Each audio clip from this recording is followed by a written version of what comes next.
In today's episode, we're going to do a bit of a bake-off and review. And what we're going to be reviewing today is Adobe Podcast. If you're not familiar, Adobe rolled out this product. It's been in beta for a while. It's called Project Shasta, and now is in production, and people can try it out. And I would imagine eventually it will find its way into Adobe Audition or something like that.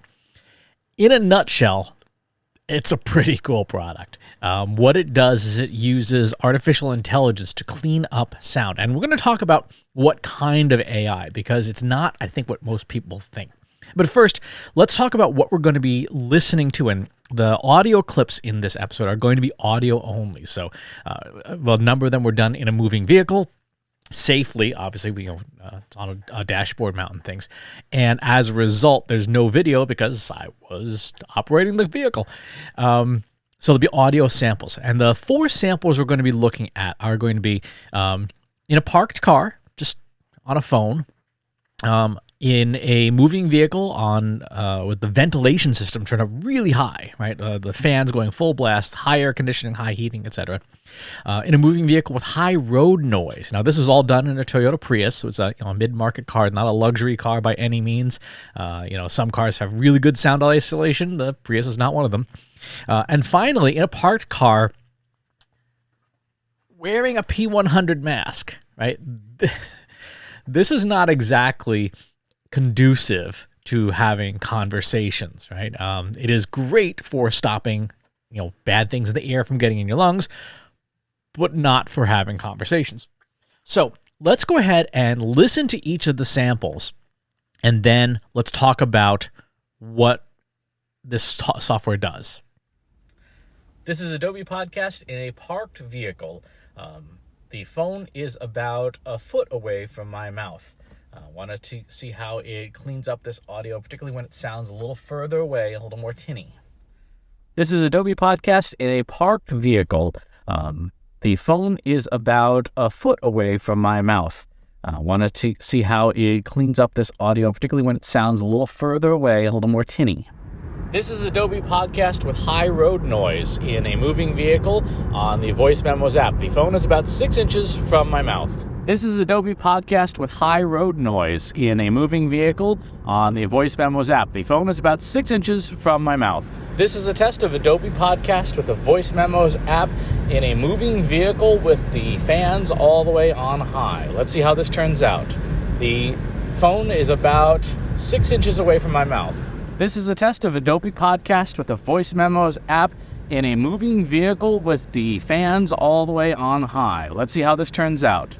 The phone is about 6 inches away from my mouth. This is Adobe Podcast through a P100 mask. I want to see how the software does dealing with a lot of distortion. The phone is about 6 inches away from my mouth.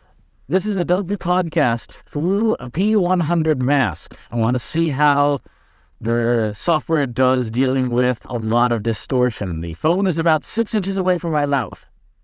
Okay.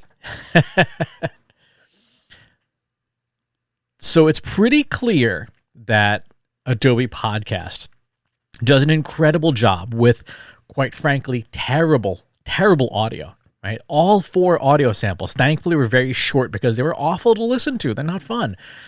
We did hear some distortion, obviously, because, again, you're recording audio in a awful scenario. But what's really interesting is that last sample, the P100 mask. It did a very credible job of trying to reconstruct my voice. And that's the important part about the product. It's not just doing leveling tools and the usual things that you do in audio tools. It is, by my best guess, reconstructing my voice. So it has a trained library of known voices, presumably in different backgrounds with different types of noise. It's been trained on, and it's been given the same sample. So I'd imagine when they were building this, they probably did exactly like this, where they had a person or people reading a script out loud in a studio quality microphone, and then those same people reading the exact same thing in every imaginable background, same pacing, to again teach the model, this is what this voice sounds like regardless of the background noise. One of the things that people who do a lot of audio editing know is that when you try to do noise reduction, it's really difficult because sometimes the noise is at frequencies at which the human voice operates, right? It's really easy to get rid of like a super high-pitched squeak, like wiggling in your chair, because that's not part of our voices.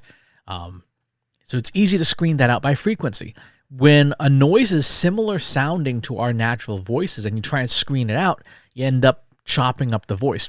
And so that last recording with the P100 mask really shows, I think, that it's reconstructing voices into a studio model. So it's more generative artificial intelligence. And that is a great use for that technology. That is a great use for that type of, and I would say, highly recommend, if you are producing audio that is spoken word, like a podcast, for example, that you do use the tool, right?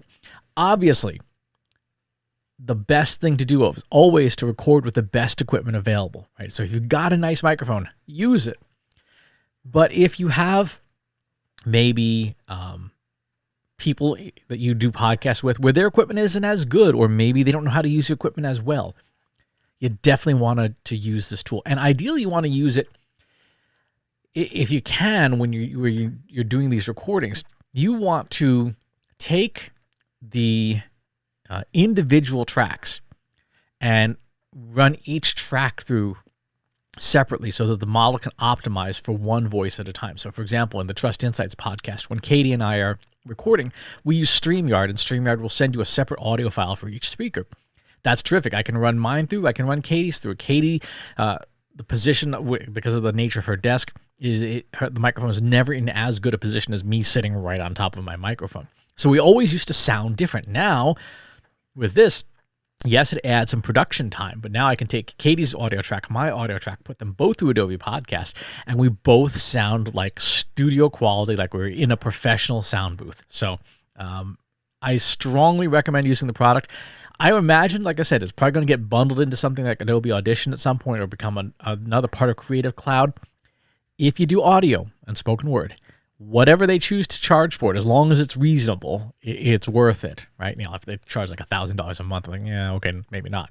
But if it gets bundled in with everything else, like in Creative Cloud, it's worth it. Anyway, thanks for tuning in. We'll talk to you soon. If you like this video, go ahead and hit that subscribe button.